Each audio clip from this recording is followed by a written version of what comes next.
The crew of the Cutter Sundew will now brave the next level of fire intensity. After the initial classroom training, the crew battled several bilge fires. Now they're ready to advance to the confined area fire. The fire is set in the berthing room. This is the center room between Shaft Alley and the engine room. Since it's an enclosed and very tight area, each of the crew dresses out in an oxygen breathing apparatus, or OBA. The OBAs are worn because the air supply is limited and there are toxic gases present. Go ahead. All right, number one. Go ahead. As with all firefighting, a quick response is critical. But the most important tenet in firefighting is personal safety.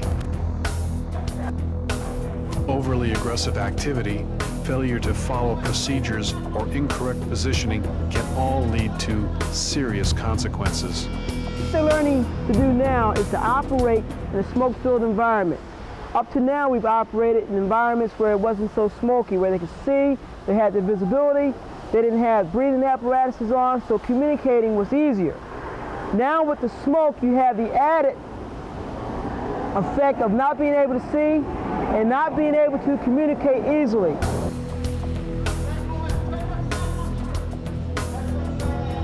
So these crews have to put forth a greater effort to communicate and also to follow procedures on advancing hoses and attacking the fire. To keep the scenarios as real as possible, a water hose is ruptured. Though they had been taught the appropriate response, it's one thing to know what to do and another to put that knowledge into practice while battling a raging fire.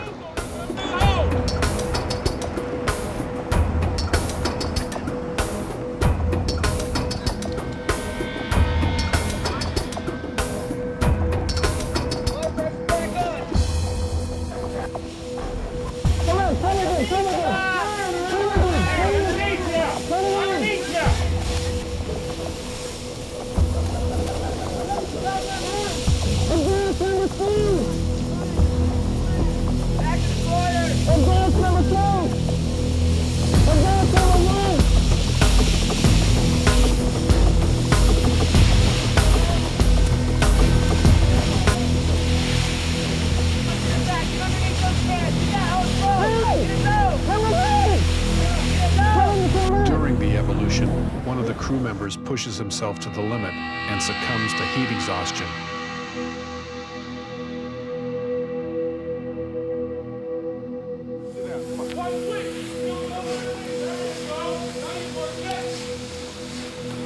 Get him out of this thing.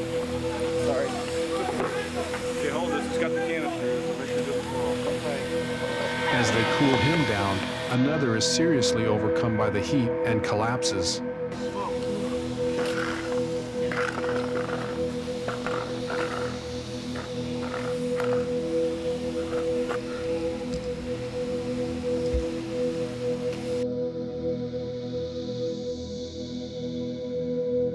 The medical team brings him inside for first aid.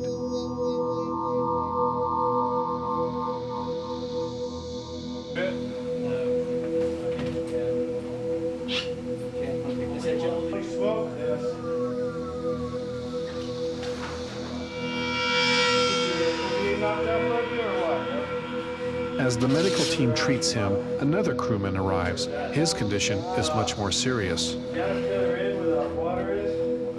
In the building? In that building? They both suffered from heat exhaustion, and one of them actually got smoke inhalation. Basically, in that situation, you want to get them out of the heat, get them out of their clothes that they're on.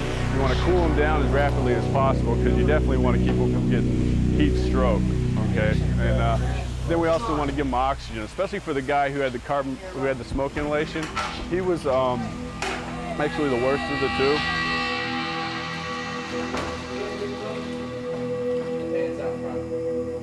We need to get a blood work, check his carboxyhemoglobin level, find out how much carbon dioxide he took into his lungs. He doesn't know how much.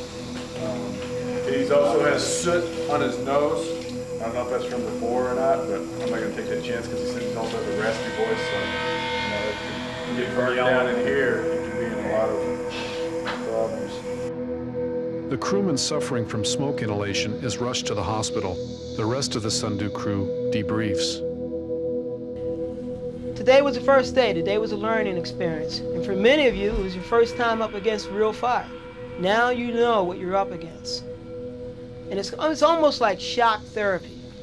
You know, today you saw the monster and the monster saw you. And you kind of know what to expect. Tomorrow is going to be some more of the same.